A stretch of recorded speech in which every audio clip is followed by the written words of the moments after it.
their best. It's Monday here on The Story, and tonight we begin with breaking news out of Washington. A former Oregon congresswoman will now join President Trump's cabinet as labor secretary. Plus, we're tagging along with scientists tracking earthquakes in the Cascades. But first, what was once a community gathering place in Portland's Central Eastside will soon be a new residential drug treatment facility. What makes this center stand out from the rest, and why those who could benefit from it say it'll take more than treatment to beat addiction. It's our big story tonight.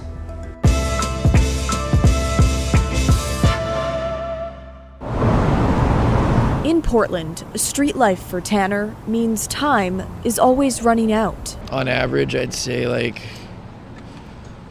maybe an hour or two before I start, feeling not great and wanting more. Fentanyl, his one priority. Wake up and figure out what I'm going to go do to make money, usually something illegal. And then, make the money and buy dope and smoke it until I go to bed and do it again the next day. He's addicted to the lifestyle, not just the drug. Most people who struggle with addiction don't actually want to get sober. But for those who do, resources are limited. There was a study that was done stating that we needed about 500 to 550 of these types of beds in the state of Oregon. Juliana Lukasic is a senior member of the public affairs team at Central City Concern, one of Portland's largest homeless service providers. Their latest project, turning this former Central Eastside hostel and community space into residential treatment. It's a complex project, so it's a medical facility. It's a residential treatment facility, but it'll have full-time medical staff there. It'll be a stepping stone, she says, after detox and before permanent housing for more than 70 people struggling with addiction. So it's a gap between folks who are in detox and in housing. And so this is that middle ground. Central City Concern spent about $2.5 million in addition to money from Portland, Multnomah County, and the state to buy the property in December 2023. Their pace at the time met with praise from Governor Tina Kotek. It was a pace that took some neighbors by surprise. So it's a big change. Alex Bovey moved near the soon-to-be treatment center 5 years ago. It was a really nice, small community-run hotel and hostel. They had a big cafe, and then suddenly it's gone, and we realized that they're going to open this drug rehabilitation center without anybody asking us or telling us. So I think it's just going to change the tenor of the neighborhood. Alex took his concerns to the previous Portland City Council. He says nothing changed. Folks who are running the city to not even respond, not tell us about it, not respond to our concerns. I just wonder, where are they? Current city councilors representing District 3 have not responded to our request for comment. Lukasic says Central City Concern has held neighborhood listening sessions, and a good neighbor agreement is almost complete. We want to engage very positively with any neighborhood we are in. And this particular project landed very quickly on the laps of the Buckman neighborhood and the Kearns neighborhood. Since then, the project has faced several delays, pushing its planned opening from this past November to this coming May. It is going to be a game changer for our community because it's that level of care that fills a gap that currently is for folks that are not ready to get into housing. Once open, there will be 68 full-time employees on site 24 hours a day. And unique to this treatment center, anytime a patient wants to leave, the staff will go with them. Those at Central City Concern do not expect anyone to travel further than the Tri-County region. So that makes for a better result in a neighborhood where there may be activities that might cause them to relapse. The facility is across the street from a preschool and 2 blocks from an elementary school. There's a lot of reasons to think about, is this the best place to put this? The program will be referral-based, meaning walk-ins are not allowed, but it will be entirely voluntary. That's important because folks, that's what evidence shows is the best success, is when folks want to be there. Honestly, I think there are a lot of people out there right now that do want to get clean. Andrew, who smokes fentanyl outside the Central Library downtown, is not one of them. Me, no, I'm fine right now. Okay. I think I'm pretty stable. If I wanted to quit, I can quit. I've been to treatment 3 times. Back when I was 18, and I'm 22 now, but like the one thing that those treatment centers didn't do right in my opinion was they just made it too linear, like they had a plan and you had to stick to the plan. After hearing about this new center, Tanner says he might be willing to try again. Hopefully this treatment center is different in a way. If not for him, but his family. Yeah, actually I plan on it soon because I just had a kid, so. Our whole goal is to get people into recovery and stabilized into housing. So we need the folks there to be successful. And there you just saw the delicate balance of addressing this deadly crisis and the needs of a neighborhood. I also reached out to Oregon State Representative Rob Noce. He represents House District 2, which is inner southeast and inner northeast Portland. He's also the chair of the House Behavioral Health and Healthcare Committee. He tells me he's been involved in this process, especially when it comes to working with the neighborhood. He says he takes the neighbors' concerns seriously, and after meeting with Central City Concern and touring the facility, he is, quote, comfortable with the security measures being put in place, and says this is something our community needs. Now, we know Multnomah County helped to pay for this soon-to-be treatment center, and as we've been reporting for weeks now, the county is facing a massive budget shortfall, specifically in its homeless services department. So I asked Central City Concern, who relies on the county for money, how potential budget cuts could impact them and impact some of the services planned to be offered at this new treatment center. The county is potentially looking to make 25% cuts to homeless services. If, in fact, the number is 25%, that's going to have impact on the services we provide. But we're not yet sure which services that are being scrutinized at this point. So we're just not really prepared to talk about it yet because we just haven't had time to review everything. But 25% is a significant number. A 25% cut in funding support is going to be a significant situation facing not just Central City Concern, but all of the service providers in the city. In this vote, the yeas are 67, the nays are 32. Former Oregon Congresswoman Lori Chavez-DeRemer is the Trump administration's new labor secretary. The final vote just wrapped up. Chavez-DeRemer served one term as an Oregon Congresswoman before she was defeated last year. But she was overwhelmingly approved this afternoon, 67 to 32. As labor secretary, Chavez-DeRemer is in charge of enforcing federally mandated worker rights and protections at a time when the White House is trying to eliminate thousands of federal employees. Chavez-DeRemer posted online that she's deeply honored to be confirmed under President Trump and that she'll put American workers first by fighting for jobs, safe working conditions, and retirement benefits. But Oregon Senator Jeff Merkley says he voted against her and that he won't vote for any cabinet nominee under Trump and Elon Musk. He says he'll gladly partner with her if she's a champion for workers. Let's head to Salem now, where lawmakers spent the day talking about funding for Oregon's public schools. We've been seeing a disconnect lately, especially as teachers in several school districts have gone on strike in the past few years. They say the districts aren't giving them enough money, but districts say the state isn't giving them enough. The state says we've given you plenty of money, and student outcomes are still not where they should be. So what do we do? Oregon Governor Tina Kotek and several state lawmakers introduced bills today aimed at establishing more accountability for districts. Devin Haskins is in Salem tonight. Devin, what kind of accountability measures would the bills put in place, and what happens if schools miss the mark? Well, Blair, the governor wants to add more to the state metrics that the school district would have to meet, like things like 8th grade math proficiency, as well as attendance for kindergarten through 2nd graders, and more assessments throughout the year that will track students' success throughout the year. But if they don't meet those, the district says that it could step in and either offer coaching or take over about 25% of the school's funding. Now, this is in the hands of the legislatures, and if it passes, that takeover of the school's funding, if they don't meet those metrics, wouldn't happen until the 2030 school year. Devin, I'm curious, what do Republicans think about this bill? They're calling it a power grab and saying that it talks more about state control than it does holding districts accountable. So they're introducing their own bills that they'd like to see taken up and passed.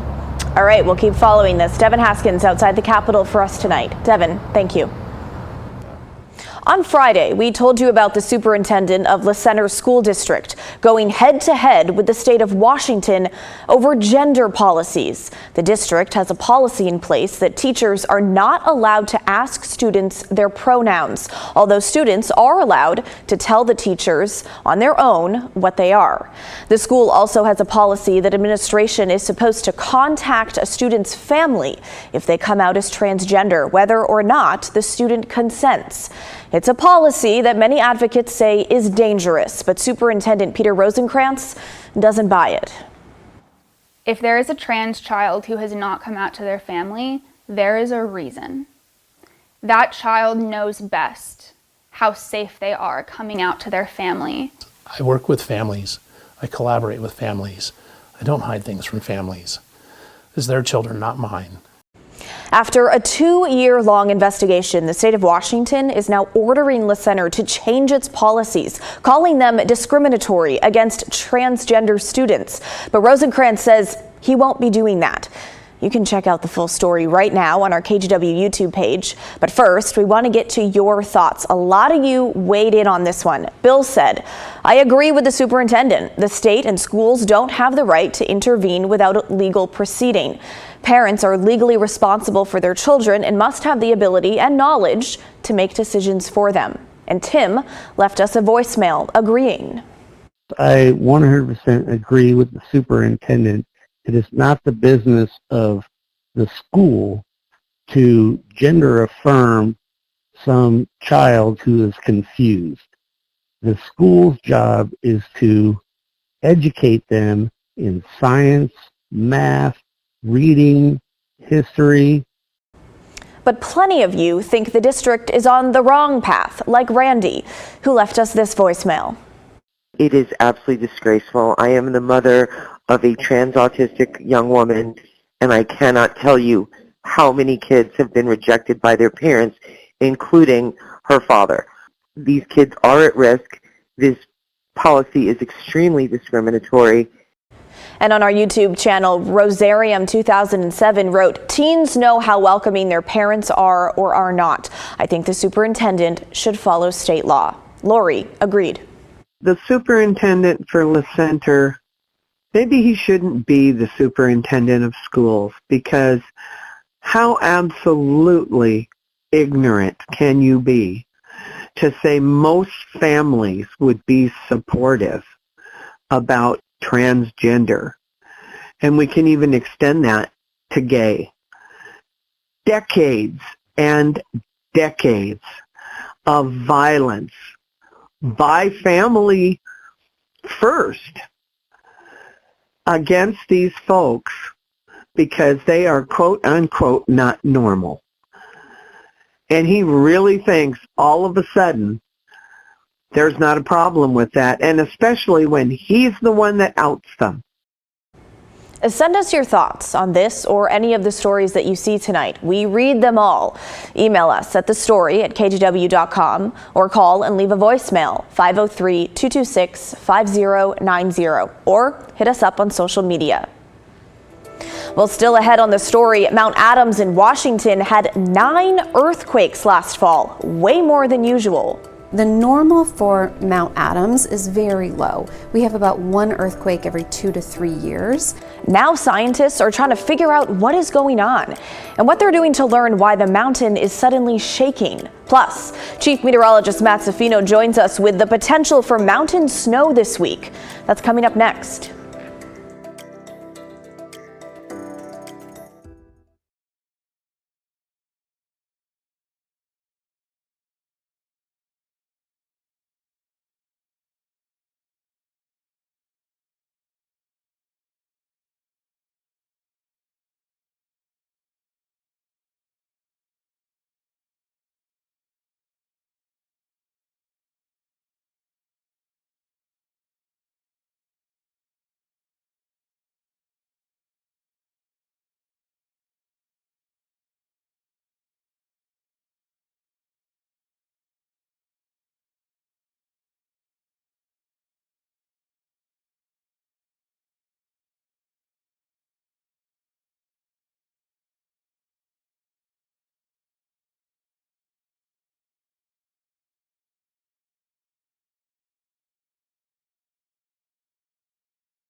Last fall, Mount Adams in Washington started making a little more noise than usual.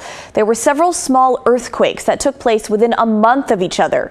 Even though there's no risk of an eruption, researchers have installed equipment to get a better idea of what the mountain is doing. Meteorologist Joe Ranieri has a look at what these recent earthquakes are telling scientists.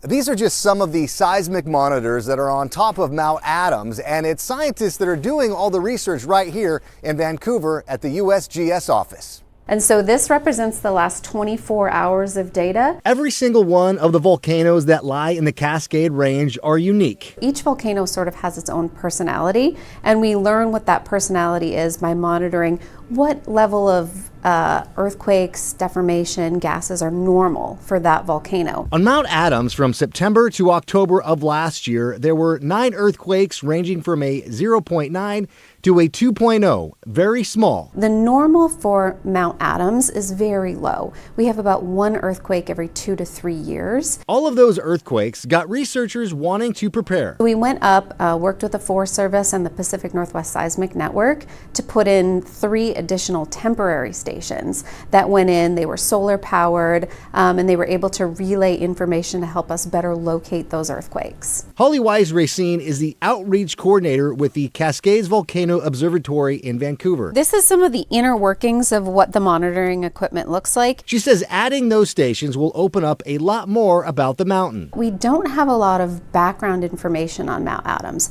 We've been monitoring the volcano for about 42 years, and the volcano has been in existence for hundreds of thousands of years. And the one thing these monitors will help researchers find out. So the 42 years that we have documented, we know that the volcano has 1 earthquake every 2 to 3 years.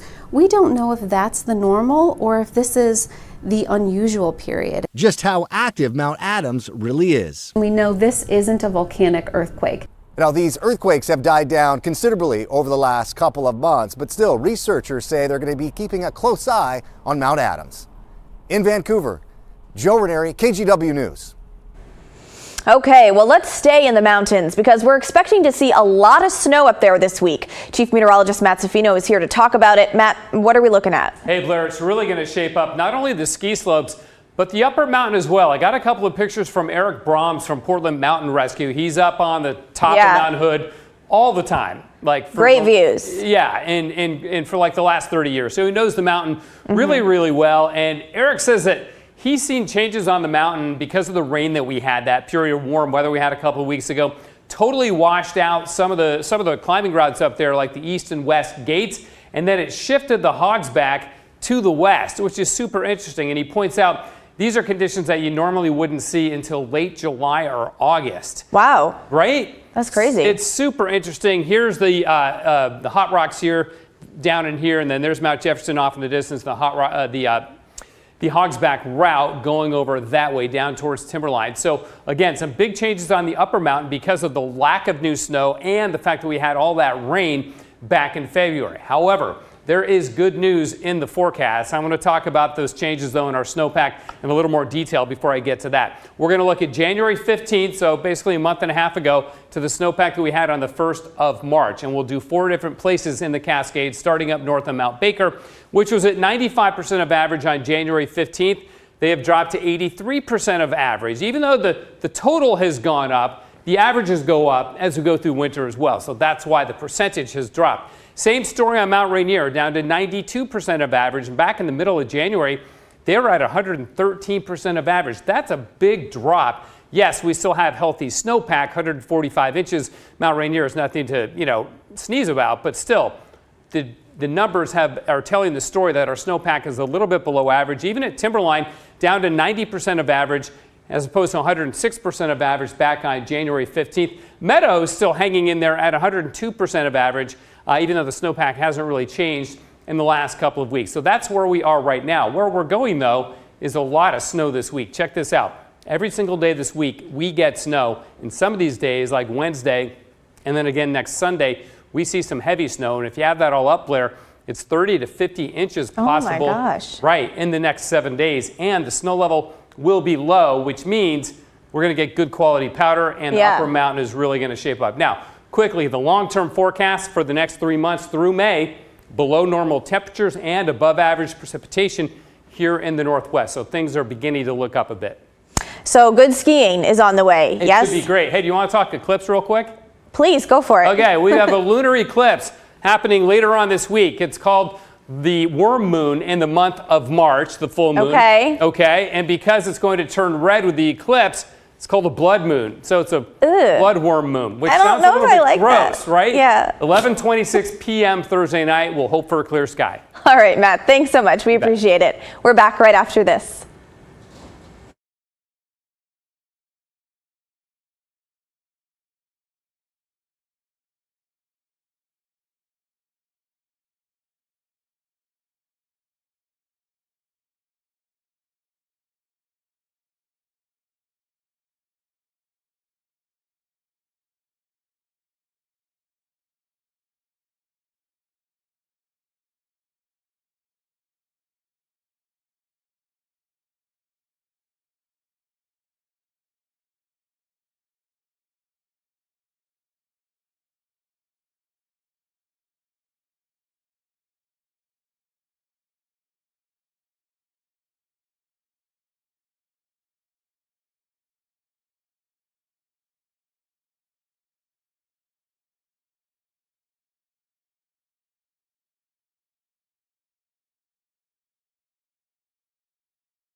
Well, now to some extras from an upcoming episode of Straight Talk, which is coming up next on KGW and can also be found on our KGW Plus TV app or our KGW YouTube channel. 4 of Oregon's Democratic representatives say they're concerned about the state of the country under President Donald Trump, calling it chaotic. They say they're disappointed that Republican members of Congress haven't done more to stop moves from Trump that they view as unconstitutional. Why don't you think Republicans are putting up more resistance and insisting that President Trump go through the traditional channels through Congress rather than all of these executive orders? By not acting, isn't Congress giving up its power? It is giving up its power, and they're scared. They know that Elon Musk can come in. He's a billionaire, multi-billionaire, the richest man in the world. He can come in and he can either primary them or put up general, opposition in an election cycle, and they're afraid. They're afraid of him. But recent polling from Quinnipiac University found Democrats have their highest unfavorability rating since 2008. 57% of people polled view Democrats unfavorably. Do Democrats deserve some of the blame for where we are today, for not listening earlier to the American people who had said prior to the election they wanted major reform, they wanted the government shaken up?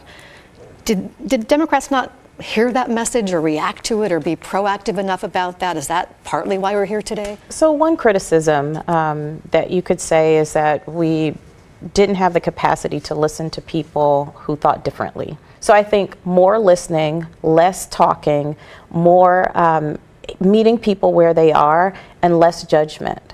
Like, I will not judge you for your opinion. If you voted for Donald Trump, I mean, that's not my dude, but that's okay. If you voted for Kamala Harris, that's okay.